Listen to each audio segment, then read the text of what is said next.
नमस्कार, दिन भर की बड़ी खबरों में आपका स्वागत है। मैं हूं आपके साथ अंशिता। आज इस बुलेटिन में बात होगी बिहार में आयोजित सीडब्ल्यूसी की बैठक की, बिहार विधानसभा चुनाव के लिए महागठबंधन के संकल्प पत्र की। देखेंगे कैसे राहुल गांधी के दबाव में आया चुनाव आयोग, क्यों नेपाल की तरह लद्दाख की सड़कों पर छिड़ा प्रदर्शन, जानेंगे क्यों बीजेपी नेता ने अपनी ही पार्टी के राज खोलने की दी धमकी, और बुलेटिन के आखिर में देखेंगे जाने माने कार्टूनिस्ट इरफान की किस खबर पर पड़ी तिरछी नजर। लेकिन दिन भर की तमाम बड़ी खबरों से पहले एक नजर आज की सुर्खियों पर।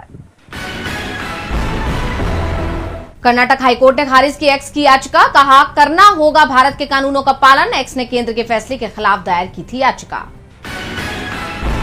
क्या आपको पता है हम कितने घंटे सोते हैं? सुप्रीम कोर्ट में वकील पर भड़के जस्टिस सूर्यकांत बोले, किसी को फांसी ना होने वाली हो बस तब तक केस को सुनवाई के लिए तत्काल मंजूरी नहीं मिलेगी। सीडब्ल्यूसी बैठक में कांग्रेस अध्यक्ष मल्लिकार्जुन खड़गे ने बिहार सीएम नीतीश कुमार को लेकर दिया बड़ा बयान। कहा नीतीश कुमार को बोझ मानती है बीजेपी, वोट चोरी को लेकर भी कसा तंज। लाल निशान पर बंद हुआ शेयर बाजार, 386 अंकों की गिरावट के साथ 81,715 पर बंद हुआ सेंसेक्स। वहीं 112 अंकों की गिरावट के साथ 25,056 पर बंद हुआ निफ्टी। ये तो थी सुर्खियां। अब बात आज की सबसे बड़ी खबर की। बिहार चुनाव की तैयारियों के बीच पटना के सदाकत आश्रम में कांग्रेस वर्किंग कमेटी की एक बैठक बुलाई गई, जिसमें पार्टी अध्यक्ष मल्लिकार्जुन खड़गे, राहुल गांधी समेत पार्टी के सीनियर नेता मौजूद रहे। बैठक में बिहार चुनाव, वोट चोरी और एसआईआर के मामले में मंथन हुआ, जिस दौरान कांग्रेस नेताओं ने बीजेपी और चुनाव आयोग पर जमकर निशाना साधा। तो क्या कुछ हुआ बैठक के दौरान, जानने के लिए देखिए रिपोर्ट। पटना में सीडब्ल्यूसी की बैठक में वोट चोरी से लेकर मोदी सरकार की नीतियों पर हल्ला बोला गया। बैठक की जानकारी देते हुए जयराम रमेश ने कहा कि राहुल गांधी ने कर्नाटक की महादेवपुरा और आलंद से जुड़े जो खुलासे किए हैं वे महज शुरुआत है। आने वाले समय में कई और बड़े खुलासे होंगे। राहुल गांधी का हाइड्रोजन बम आने वाला है। 15 सितंबर से 15 अक्टूबर तक वोट चोरी के खिलाफ अभियान भी चलाया जा रहा है, जिसमें 5 करोड़ हस्ताक्षर जुटाए जाएंगे। इन्हें चुनाव आयोग को सौंप दिया जाएगा। हमने चुनाव आयोग से कई सवाल किए हैं, लेकिन वो हमारे सवालों के जवाब नहीं दे रहा है। वो नरेंद्र मोदी, अमित शाह की कठपुतली बन चुका है। वोट चोरी के अलावा सीडब्ल्यूसी की बैठक में मोदी सरकार की आर्थिक और विदेश नीति को लेकर भी चर्चा हुई। जयराम रमेश ने कहा कि हमें लगातार कूटनीति की विफलता देखने को मिल रही है। नरेंद्र मोदी के दोस्त ही उन्हें धोखा दे रहे हैं। हाल ही में सऊदी अरब ने पाकिस्तान के साथ जो समझौता किया वो विफल कूटनीति का बड़ा उदाहरण है। उन्होंने कहा कि सीडब्ल्यूसी की बैठक में जीएसटी में हुए बदलाव पर चर्चा हुई। आज मोदी सरकार जीएसटी छूट का उत्सव मना रही है, लेकिन हम मोदी सरकार से ही सवाल कर रहे हैं कि आखिर इसकी जरूरत क्यों पड़ी। 2017 में जब जीएसटी लाया गया था, तभी राहुल गांधी ने कह दिया था कि ये गुड एंड सिंपल टैक्स नहीं बल्कि गब्बर सिंह टैक्स है, इसे बदलना पड़ेगा। 4 नहीं, जीएसटी के सिर्फ 2 स्लैब होंगे, और मोदी सरकार को वो ही करना पड़ा। 8 साल बाद मजबूरी में सरकार को जीएसटी में बदलाव करना पड़ा। वहीं सीडब्ल्यूसी की बैठक के बाद राहुल गांधी अति पिछड़ा न्याय संवाद कार्यक्रम में भी पहुंचे, जहां उन्होंने वोट चोरी का मुद्दा उठाते हुए कहा, मैंने हाइड्रोजन बम की बात करी है, वो आएगा, ठहर जाइए, वो आ रहा है, वो आएगा। और फिर आपको बीजेपी की जो सच्चाई है, जो इन्होंने पूरे देश में किया है, बिहार में करने की कोशिश कर रहे थे और बिहार के युवा ने इनको रोक दिया है, उसकी सच्चाई आप सबको पता लग जाएगा। साफ है, कांग्रेस वोट चोरी का मुद्दा हो या सरकार की नीतियां, हर मोर्चे पर मोदी सरकार की घेराबंदी तेज कर चुकी है। कांग्रेस की इस बैठक के बाद बिहार चुनाव को लेकर महागठबंधन ने अपना पहला बड़ा दांव भी चल दिया, जिससे एनडीए खेमे में हलचल बढ़ गई है। महागठबंधन ने अपना पहला चुनावी संकल्प पत्र लॉन्च कर दिया और इसका नाम अति पिछड़ा न्याय संकल्प दिया गया है। इस घोषणा पत्र को पार्टी अध्यक्ष मल्लिकार्जुन खड़गे, राहुल गांधी, तेजस्वी यादव समेत तमाम दिग्गजों ने लॉन्च किया। तो क्या कुछ है इस घोषणा पत्र में, जानेंगे रिपोर्ट में। बिहार विधानसभा चुनाव के लिए महागठबंधन ने अपना पहला चुनावी घोषणा पत्र जारी कर दिया। इस घोषणा पत्र को अति पिछड़ा न्याय संकल्प नाम दिया गया है। पटना में एक संयुक्त प्रेस कॉन्फ्रेंस में कांग्रेस सांसद राहुल गांधी और आरजेडी नेता तेजस्वी यादव ने इसकी घोषणा की। इस घोषणा पत्र में मुख्य रूप से अति पिछड़ा समुदाय के लिए आरक्षण बढ़ाने और उनके अधिकारों की सुरक्षा के लिए नए कानून बनाने पर जोर दिया गया है। इस मौके पर कांग्रेस अध्यक्ष मल्लिकार्जुन खड़गे और वीआईपी पार्टी के प्रमुख मुकेश सहनी भी मौजूद रहे। महागठबंधन के इस घोषणा पत्र में कई प्रमुख वादे किए गए हैं, जैसे पंचायत और नगर निकायों में अति पिछड़ा वर्ग यानी ईबीसी के लिए आरक्षण 20% से बढ़ाकर 30% किया जाएगा। अनुसूचित जाति जनजाति यानी SC/ST की तरह अति पिछड़ा अत्याचार निवारण कानून बनाया जाएगा। आरक्षण की 50% की सीमा को आबादी के अनुपात में बढ़ाने के लिए विधानमंडल से पारित कानून को केंद्र के पास भेजा जाएगा। राज्य के सभी निजी शिक्षण संस्थानों में भी आरक्षण लागू किया जाएगा। भूमिहीन परिवारों को शहरी क्षेत्रों में 3 डिसमिल और ग्रामीण क्षेत्रों में 5 डिसमिल जमीन दी जाएगी। 25 करोड़ रुपए तक के सरकारी ठेकों में ईबीसी, ओबीसी, एससी, एसटी के लिए 50% आरक्षण का प्रावधान होगा। कोई योग्य नहीं मिला यानी नॉट फाउंड सुटेबल के नाम पर नियुक्ति रद्द करने की प्रक्रिया को अवैध घोषित किया जाएगा। इस दौरान राहुल गांधी ने अपने संबोधन में कहा कि देश में अति पिछड़ा, आदिवासी, ओबीसी और दलित समुदायों को उनकी आबादी के अनुपात में हिस्सेदारी नहीं मिली है। उन्होंने अति पिछड़ा वर्ग को एक नया विजन देने की बात कही तो साथ ही अधूरे वादों के लिए नीतीश कुमार की सरकार पर निशाना भी साधा। वहीं नेता प्रतिपक्ष तेजस्वी यादव ने बीजेपी को आरक्षण चोर बताते हुए कहा कि 17 महीने की महागठबंधन सरकार में हमने आरक्षण की सीमा को 70% तक बढ़ाया था और इसे 9वीं अनुसूची में शामिल करने का प्रस्ताव भी केंद्र के पास भेजा था, लेकिन इसे स्वीकार नहीं किया गया। यानी देखा जाए तो महागठबंधन ने चुनाव से पहले इस घोषणा पत्र के जरिए बड़ा दांव चल दिया है, जिससे एनडीए की टेंशन बढ़ गई है। अब देखना होगा कि इस घोषणा पत्र का बिहार चुनाव में महागठबंधन को कितना फायदा मिल पाता है।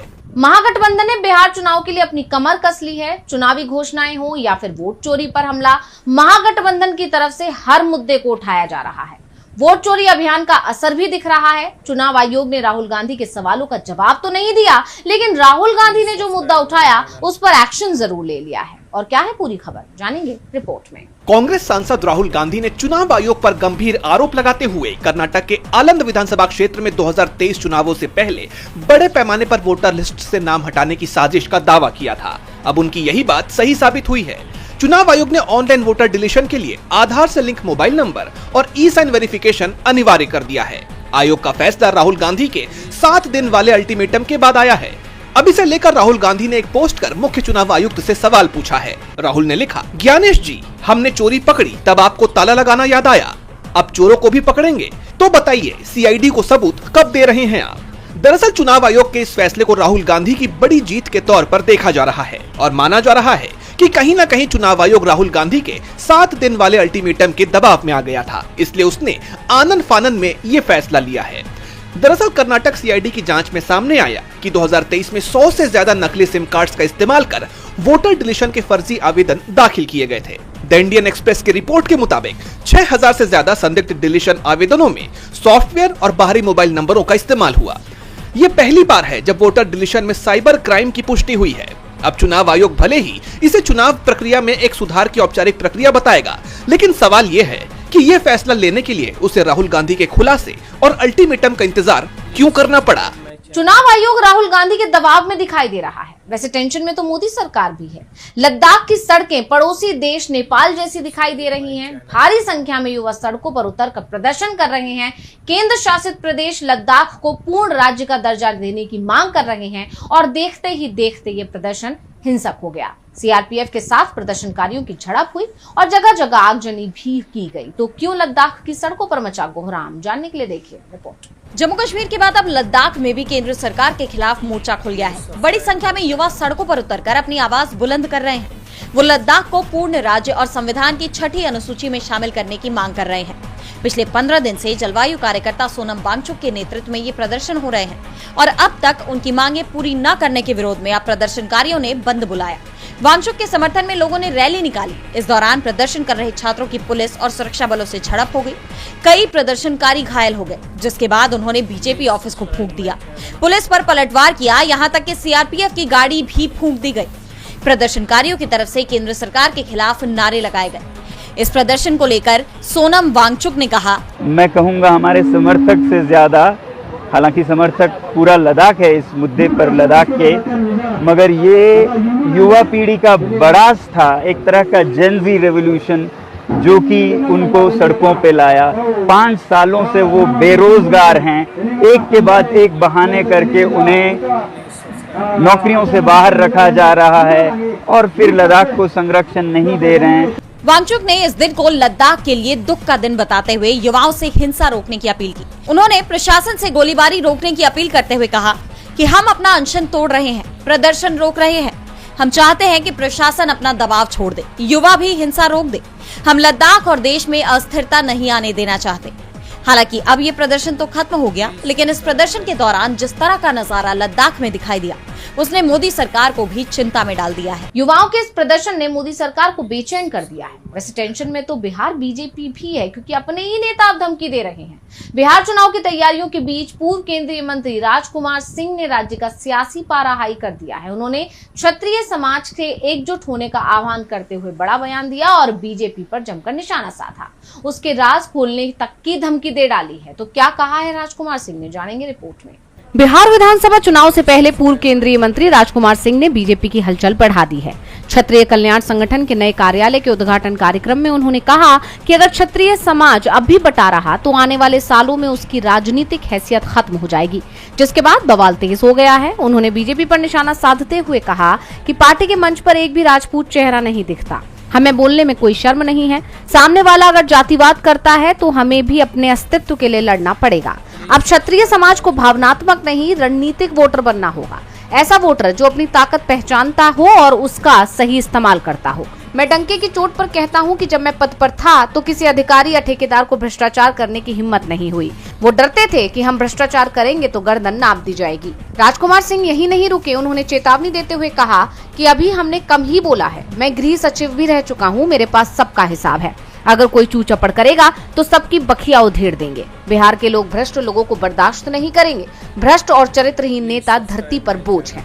उनकी इस चेतावनी के बाद अब बीजेपी की घबराहट बढ़ गई है। बीजेपी नेता का ये बयान चर्चा में आ गया है। वैसे इस वक्त तो आई लव मोहम्मद नारा भी पूरे देश में गूंज रहा है। इसके सियासी मायने निकाले जा रहे हैं तो टकराव की खबरें भी आ रही हैं, बुलडोजर एक्शन की बात भी हो रही है, तो वहीं सियासी दल भी इस विवाद को हवा देने में जुटे हुए हैं। जम्मू कश्मीर के सीएम उमर अब्दुल्ला ने सवाल उठा दिया है कि आखिर आई लव मोहम्मद इस नारे में गड़बड़ी कहां है, तो कैसे एक नारे से देश की सियासत से लेकर सड़क तक मचा हुआ है बवाल। देखिए रिपोर्ट। 4 सितंबर को कानपुर में 12 वफात का जुलूस निकाला गया था। इसी दौरान सड़क किनारे आई लव मोहम्मद लिखा एक पोस्टर लगाया गया, लेकिन दूसरे समुदाय के लोगों ने इस पोस्टर को फाड़ दिया। बाद में इसे लेकर विवाद की स्थिति बनी, लेकिन मामला शांत हो गया। लेकिन अचानक ही इस मामले में सियासत घुस आई, नेताओं के बयान शुरू हो गए और जो मामला शांत हो गया था वो भड़क उठा। रही सही कसर कानपुर पुलिस ने पूरी कर दी। उन्होंने पोस्टर फाड़ने वालों को लेकर तो कुछ नहीं किया, लेकिन पोस्टर लगाने वालों पर जरूर एफआईआर दर्ज कर ली। इसके बाद आई लव मोहम्मद का नारा पूरे देश में गूंज उठा। उन्नाव, उत्तराखंड और महाराष्ट्र में भी विरोध प्रदर्शन शुरू हो गए। जम्मू कश्मीर के सीएम उमर अब्दुल्ला ने सवाल किया कि आखिर इस नारे में गड़बड़ी कहां है। उन्होंने कहा कि किसी को इसे लिखने पर आपत्ति क्यों होनी चाहिए। इन 3 शब्दों से किसे आपत्ति हो सकती है। मैं समझ नहीं पा रहा हूं कि इन 3 शब्दों को लिखने पर गिरफ्तारी कैसे हो सकती है। इन 3 शब्दों पर मुकदमा दायर करने का मतलब जरूर कोई मानसिक रूप से अस्वस्थ है। मैं चाहता हूं कि अदालतें इसे जल्द से जल्द ठीक करें। आई लव मोहम्मद लिखना कैसे गैर कानूनी है। उमर अब्दुल्ला ने उत्तर प्रदेश पुलिस की कार्रवाई पर सवाल उठाए, तो वहीं यूपी में उससे भी बड़े एक्शन की तैयारी हो गई। तो कानपुर पुलिस के एक्शन के बाद अब काशीपुर के अली खां मोहल्ला में बुलडोजर एक्शन की तैयारी शुरू हो गई है। नगर निगम और प्रशासन की टीम आरोपियों के घरों के खसरा खतौनी और नक्शे चेक कर रही है। जिन घरों के दस्तावेज गड़बड़ पाए जाएंगे वहां बुलडोजर चलाया जाएगा। अब तक 200 अतिक्रमण गिराए जा चुके हैं और आगे भी एक्शन जारी रहेगा। इलाके में धारा 163 लागू है। पुलिस ने 3 नामजद और 500 अज्ञात उपद्रवियों के खिलाफ केस दर्ज किया है और सभी आरोपी अल्पसंख्यक समुदाय के हैं, जो पुलिस एक्शन के डर से अंडरग्राउंड हो गए हैं। खाद्य विभाग से लेकर वन विभाग के अधिकारी छापे मार रहे हैं। अब तक 20% से ज्यादा लोगों के राशन कार्ड भी रद्द कर दिए गए। यानी आई लव मोहम्मद के एक नारे के बाद अब यूपी में धार्मिक ध्रुवीकरण की कोशिश तेज हो गई है। पंचायत चुनाव सामने है, ऐसे में सवाल सीधे सीधे यूपी सरकार पर उठ रहे हैं। यूपी सरकार सवालों से घिर गई है, तो सवाल जम्मू कश्मीर और पंजाब की राज्यसभा सीटों पर चुनाव को लेकर भी लंबे वक्त से उठ रहे हैं। लेकिन अब चुनाव आयोग की तरफ से इसका जवाब दे दिया गया है। आयोग ने एक नोटिफिकेशन जारी करते हुए 5 सीटों पर चुनाव की तारीखों का ऐलान कर दिया। तो क्या है चुनाव आयोग की घोषणा, ये देखते हैं इस रिपोर्ट में। चुनाव आयोग ने जम्मू कश्मीर और पंजाब की कुल 5 राज्यसभा सीटों के लिए चुनाव और उपचुनाव का ऐलान कर दिया है। चुनाव आयोग के मुताबिक इन सीटों पर वोटिंग और काउंटिंग 24 अक्टूबर को होगी। इस चुनाव के लिए अधिसूचना 6 अक्टूबर को जारी होगी, जिससे चुनाव की प्रक्रिया आधिकारिक तौर पर शुरू हो जाएगी। जम्मू कश्मीर की 4 सीटें फरवरी 2021 से खाली पड़ी हैं। इन सीटों पर लंबे वक्त से चुनाव होने का इंतजार था और अब आखिरकार चुनाव आयोग ने यह ऐलान कर दिया है। वहीं पंजाब में एक सीट पर उपचुनाव हो रहा है, जो जुलाई में सांसद संजीव अरोड़ा के इस्तीफे के बाद खाली हुई थी। चुनाव के लिए नामांकन प्रक्रिया 6 अक्टूबर से शुरू होकर 13 अक्टूबर तक चलेगी, जबकि नामांकन पत्रों की जांच 14 अक्टूबर को होगी। उम्मीदवारों के पास 16 अक्टूबर तक नामांकन वापस लेने का वक्त होगा। 24 को वोटिंग सुबह 9 बजे से शाम 4 बजे तक चलेगी और वोटों की गिनती उसी दिन शाम 5 बजे से शुरू हो जाएगी। इन उपचुनावों के नतीजे दोनों राज्यों में राजनीतिक पार्टियों के लिए काफी अहम साबित हो सकते हैं। जम्मू कश्मीर में लंबे वक्त तक राष्ट्रपति शासन लगा रहा, जिसके चलते चुनाव में देरी हुई, तो वहीं पंजाब में आम आदमी पार्टी की जीत तय मानी जा रही है। और बुलेटिन के आखिर में देखेंगे जाने माने कार्टूनिस्ट इरफान की किस खबर पर पड़ी तिरछी नजर।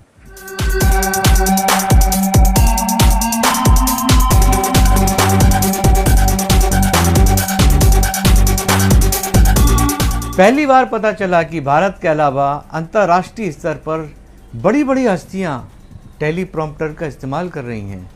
कल यूएन में भाषण के बीच में अमेरिकी राष्ट्रपति डोनाल्ड ट्रंप का टेलीप्रॉम्प्टर अचानक ही बंद हो गया, लेकिन वो चुप नहीं हुए, वो बोलते ही चले गए। तारीफ करनी पड़ेगी ट्रंप की, ये कला तो कुछ लोगों में ही होती है, वरना तो जिसका टेलीप्रॉम्प्टर बंद होता है उसकी बोलती भी बंद हो जाती है। खैर, उन्होंने ये बता दिया कि आखिर विश्व गुरु के गुरु तो वही है।